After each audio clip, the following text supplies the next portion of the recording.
ವಿರುದ್ಧವೇ ನಾಯಕರು ಕಿಡಿಕಾರ್ತಾ ಇದ್ದಾರೆ. ಡಿಕೆ ವಿರುದ್ಧ ಬಹಿರಂಗವಾಗಿ ಸ್ಟೇಟ್ಮೆಂಟ್ ಅನ್ನು ಕೊಡ್ತಾ ಇರುವಂತದ್ದು ಮಾಜಿ ಸಚಿವ ಎಂಸಿ ಸುಧಾಕರ್. ಸೇಡಿನ ರಾಜಕಾರಣವನ್ನು ಮಾಡ್ತಾ ಇದ್ದಾರೆ ಡಿಕೆ ಅನ್ನುವಂಥ ಆಕ್ರೋಶ ಅವರದ್ದು. ಸಿದ್ದರಾಮಯ್ಯ ಆಪ್ತ ಸುಧಾಕರ್, ಎಂಸಿ ಸುಧಾಕರ್ ಅನ್ನುವಂಥ ಒಂದೇ ಕಾರಣಕ್ಕೆ ನನ್ನನ್ನ ತುಳಿಯುವಂತಹ ಒಂದು ಪ್ರಯತ್ನ ಆಗ್ತಾ ಇದೆ. ಮುಖ್ಯಮಂತ್ರಿ ಆದವರು ಹೀಗೆ ಸೇಡಿಗೆ ನಿಲ್ಲಬಾರದು. ಇದೇ ರೀತಿ ಮಾಡಿದ್ಯಾದ್ರೆ ಕಾಂಗ್ರೆಸ್ ಮುಂಬರುವ ದಿನಗಳಲ್ಲಿ ಅಥವಾ 2028ಕ್ಕೆ ಮತ್ತೆ ಅಧಿಕಾರಕ್ಕೆ ಬರಲಿಕ್ಕೆ ಸಾಧ್ಯ ಇಲ್ಲ. ಶಾಸಕರು ಬಹಿರಂಗ ಬಂಡಾಯ ಸಾರಿದ್ರು, ಹಿರಿಯ ನಾಯಕರು ಗಪ್ಚುಪ್ಪಾಗಿದ್ದಾರೆ. ಮೊದಲ ಸಲ ಮಂತ್ರಿ ಆದವರಿಂದಲೂ ಯಾವುದೇ ರೀತಿ ಪ್ರತಿಕ್ರಿಯೆ ಇಲ್ಲ. ಪರೋಕ್ಷವಾಗಿ ಡಿಕೆ ವಿರುದ್ಧ ನಿಲ್ತಾ ಇದ್ದಾರಾ ಹಿರಿಯ ಕಾಂಗ್ರೆಸ್ಸಿಗರು. ಕೆಜೆ ಜಾರ್ಜ್ ಮಾತಾಡ್ತಿಲ್ಲ, ಪರಮೇಶ್ವರ್ ಫುಲ್ ಸೈಲೆಂಟ್ ಆಗಿದ್ದಾರೆ. ಎಂಬಿ ಪಾಟೀಲ್ ಮೌನಕ್ಕೆ ಶರಣು, ರಾಮಲಿಂಗಾರೆಡ್ಡಿ ತುಟಿ ಬಿಚ್ಚುತ್ತಾ ಇಲ್ಲ.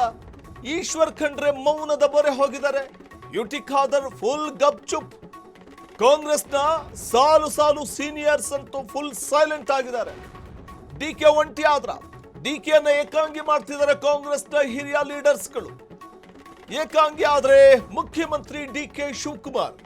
ಶಾಸಕರು ಬಹಿರಂಗ ಬಂಡಾಯ ಸಾರಿದ್ರು ಕೂಡ ಹಿರಿಯ ನಾಯಕರು, ಸಚಿವರಾಗಿರುವಂತಹ ಹಿರಿಯ ನಾಯಕರು ಗಪ್ಚುಪ್. ಮೊದಲ ಸಲ ಮಂತ್ರಿ ಆದವರಿಂದಲೂ ಯಾವುದೇ ರೀತಿಯ ಪ್ರತಿಕ್ರಿಯೆ ಇಲ್ಲ. ಪರೋಕ್ಷವಾಗಿ ಡಿಕೆ ವಿರುದ್ಧ ನಿಲ್ತಾ ಇದ್ದಾರೆ ಹಿರಿಯ ಕಾಂಗ್ರೆಸ್ಸಿಗರು. ಕೆಜೆ ಜಾರ್ಜ್ ಮಾತಾಡ್ತಿಲ್ಲ, ಪರಮೇಶ್ವರ್ ಫುಲ್ ಸೈಲೆಂಟ್ ಆಗಿದ್ದಾರೆ. ಎಂಬಿ ಪಾಟೀಲ್ ಫುಲ್ ಮೌನಕ್ಕೆ ಶರಣು, ರಾಮಲಿಂಗಾರೆಡ್ಡಿ ಅಂತೂ ತುಟಿ ಬಿಚ್ಚುತ್ತಾ ಇಲ್ಲ. ಈಶ್ವರ್ ಖಂಡ್ರೆ ಮೌನದ ಮೊರೆ ಹೋಗಿದ್ದಾರೆ. ಯುಟಿ ಖಾದರ್ ಫುಲ್ ಗಪ್ಚುಪ್ ಆಗಿದ್ದಾರೆ. ಕಾಂಗ್ರೆಸ್ನ ಸಾಲು ಸಾಲು ಸೀನಿಯರ್ಸ್ ಲೀಡರ್ಸ್ಗಳು ಫುಲ್ ಸೈಲೆಂಟ್. ಡಿಕೆಯನ್ನ ಈ ಮೂಲಕ ಏಕಾಂಗಿ ಮಾಡ್ತಿದ್ದಾರೆ ಕಾಂಗ್ರೆಸ್ ಹಿರಿಯ ಲೀಡರ್ಸ್ಗಳು. ಒಂಟಿಯಾದ್ರ ಡಿಕೆ ಶಿವಕುಮಾರ್ ಒಂದ್ ಕಡೆ ತಮಗೆ ಸಚಿವ ಸ್ಥಾನ ಸಿಕ್ಕಿಲ್ಲ ಅನ್ನುವಂಥ ಕಾರಣಕ್ಕೆ ಸುಧಾಕರ್ ಸೇರಿದಂತೆ ಹಲವು ನಾಯಕರು ಅಸಮಾಧಾನವನ್ನು ಹೊರ ಹಾಕ್ತಾ ಇದ್ದಾರೆ. ಸುಧಾಕರ್ ಅವರಂತೂ ಎಂಸಿ ಸುಧಾಕರ್ ಬಹಿರಂಗವಾಗಿ ತಮ್ಮ ಅಸಮಾಧಾನವನ್ನು ವ್ಯಕ್ತಪಡಿಸ್ತಾ ಇದ್ದಾರೆ. ಇಲ್ಲಿ ಸಿದ್ದರಾಮಯ್ಯ ಅತ್ಯಾಪ್ತ ಬಳಗದಲ್ಲಿ ತಾನು ಗುರುತಿಸ್ಕೊಂಡಿದ್ದೀನಿ ಅನ್ನುವಂಥ ಕಾರಣಕ್ಕೆ ನನ್ನನ್ನು ತುಳಿಯುವಂಥ ಒಂದು ಪ್ರಯತ್ನವನ್ನು ಮಾಡ್ತಾ ಇದ್ದಾರೆ ಮುಖ್ಯಮಂತ್ರಿಗಳು. ಈ ದ್ವೇಷದ ರಾಜಕಾರಣ ಸರಿಯಲ್ಲ. ಇದರ ಪ್ರತಿಫಲವನ್ನು 2028ಕ್ಕೆ ಕಾಂಗ್ರೆಸ್ ಉಣ್ಣಬೇಕಾಗತ್ತೆ ಅನ್ನುವಂಥದ್ದನ್ನು ಹೇಳ್ತಾ ಇದ್ದಾರೆ. 2028ಕ್ಕೆ ಕಾಂಗ್ರೆಸ್ ಉಣ್ಣಬೇಕಾಗುತ್ತೆ ಇದರ ಪ್ರತಿಫಲವನ್ನು ಅನ್ನುವಂಥದ್ದನ್ನು ಹೇಳ್ತಾ ಇದ್ದಾರೆ. ಕೆಲವು ಸೀನಿಯರ್ ಲೀಡರ್ಸ್ಗಳೇ ಹೇಳ್ತಾ ಇದ್ರು, ಯಾವುದೇ ಒಬ್ಬ ಮುಖ್ಯಮಂತ್ರಿಯನ್ನ ಅರ್ಧಕ್ಕೆ ಇಳಿಸಿದ್ದರ ಉದಾಹರಣೆಯನ್ನ ನಾವು ಹಿಂದೆ ಯಾವ ರೀತಿ ಪಕ್ಷ ಅವನತಿಯತ್ತ ಸಾಕ್ತು ಅನ್ನುವಂಥದ್ದನ್ನು ನಾವು ನೋಡಿದ್ದೇವೆ.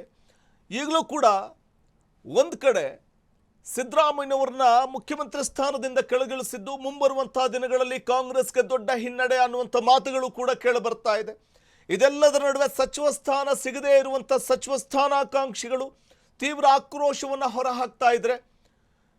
ಡಿಕೆ ಶಿವಕುಮಾರ್, ಮುಖ್ಯಮಂತ್ರಿ ಡಿಕೆ ಶಿವಕುಮಾರ್ ಏಕಾಂಗಿ ಆಗಿಬಿಟ್ರ ಕಾಂಗ್ರೆಸ್ನ ಹಿರಿಯ ಲೀಡರ್ಸ್ಗಳು ಅವರ ಜೊತೆ ಅಥವಾ ಅವರಿಗೆ ಸಾಥ್ ಕೊಡ್ತಾ ಇಲ್ಲ ಈ ವಿಚಾರದಲ್ಲಿ. ಶಾಸಕರು ಬಹಿರಂಗ ಬಂಡಾಯ ಸಾರಿದ್ರು, ಹಿರಿಯ ನಾಯಕರು ಮಾತ್ರ ಗಪ್ಚುಪ್ಪಾಗಿದ್ದಾರೆ. ಮೊದಲ ಸಲ ಮಂತ್ರಿ ಆದವರಿಂದಲೂ ಕೂಡ ಯಾವುದೇ ರೀತಿಯ ಪ್ರತಿಕ್ರಿಯೆ ಇಲ್ಲ. ಪರೋಕ್ಷವಾಗಿ ಡಿಕೆ ವಿರುದ್ಧ ನಿಲ್ಲುತ್ತಿದ್ದಾರೆ ಹಿರಿಯ ಕಾಂಗ್ರೆಸ್ಸಿಗರು. ಕೆಜೆ ಜಾರ್ಜ್ ಮಾತಾಡ್ತಿಲ್ಲ, ಪರಮೇಶ್ವರ್ ಅಂತೂ ಫುಲ್ ಸೈಲೆಂಟ್ ಆಗಿದ್ದಾರೆ. ಎಂಬಿ ಪಾಟೀಲ್ ಮೌನಕ್ಕೆ ಶರಣಾಗಿದ್ದಾರೆ. ರಾಮಲಿಂಗಾರೆಡ್ಡಿ ತುಟಿ ಬಿಚ್ಚುತ್ತಿಲ್ಲ. ಈಶ್ವರ್ ಖಂಡ್ರೆ ಮೌನದ ಮೊರೆ. ಯುಟಿ ಖಾದರ್ ಫುಲ್ ಗಪ್ಚುಪ್ ಬ್ರದರ್. ಕಾಂಗ್ರೆಸ್ನ ಸಾಲು ಸಾಲು ಸೀನಿಯರ್ಸ್ ಲೀಡರ್ಸ್ಗಳೇ ಫುಲ್ ಸೈಲೆಂಟ್ ಆಗಿದ್ದಾರೆ. ಸಚಿವ ಸ್ಥಾನಾಕಾಂಕ್ಷಿಗಳ ಆಕ್ರೋಶದ ಕಿಚ್ಚು ಹೆಚ್ಚಾಗ್ತಾ ಇದೆ. ಈಗೇನು ಸೀನಿಯರ್ ಲೀಡರ್ಸ್